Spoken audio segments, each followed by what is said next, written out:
Look, there is so much talk out there about what is an authentic leader.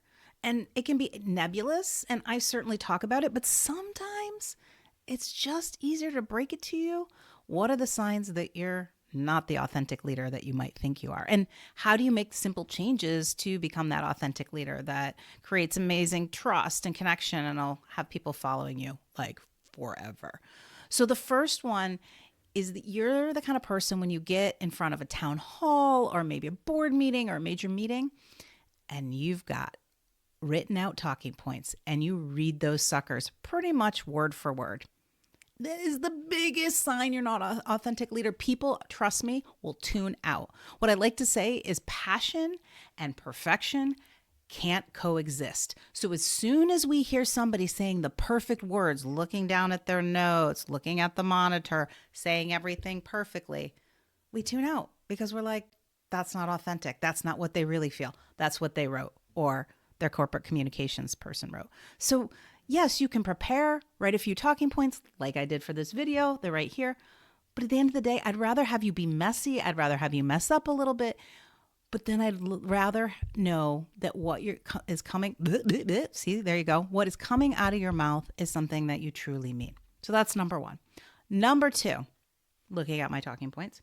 Oh gosh, you use buzzwords on your LinkedIn profile and you act like you're like this robot, this inhuman person. I mean, some of the clear signs, first of all, the summary about you is written in like no person. Like it's not even third person. It's like demonstrated ability to run a matrixed environment, blah, blah, blah. Oh my gosh. I can't think of anything that makes me want to turn the page and tune out more than that. So instead, write it like a human, tell a story, write it in first person. Like, we know you wrote it. Like, even Oprah probably writes her LinkedIn profile if she had one. And in your comments too, if you're one of those people that maybe you don't post all the time, but you comment, like add a little thought into it. Like, congratulations. They're so lucky to have you. Like, think about the things that everybody says and then never say those. Use some personality.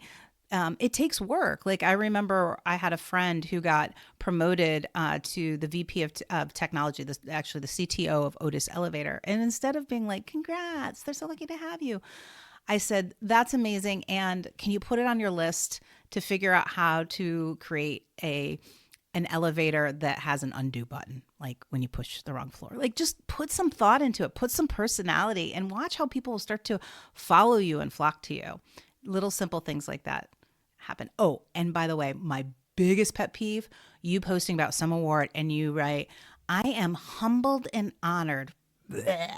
Like, no, just no. Tell a story about how it came to be or why you're passionate about what you did or why you got the award. Do something different. And then the last thing, you're a hypocrite. Like, don't be a hypocrite. And the biggest place I see this is when you talk about work-life balance and you encourage people to take vacations and log off and focus on their well-being, and then you don't do the same.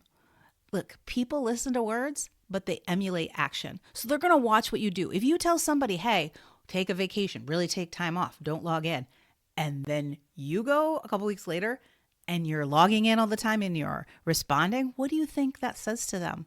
They're going to say, the expectations are different. So you need to demonstrate what you want people to have, not just in work-life balance, but in the quality in which you do things, the authenticity. Like, stop using your words and start modeling the behavior that you want. So it's okay if you do some of these things. Nearly everybody does, but if you can recognize the signs of your inauthenticity and make the course correction to do basically the opposite, you are going to become an authentic leader and you're going to leave a legacy for the rest of your life.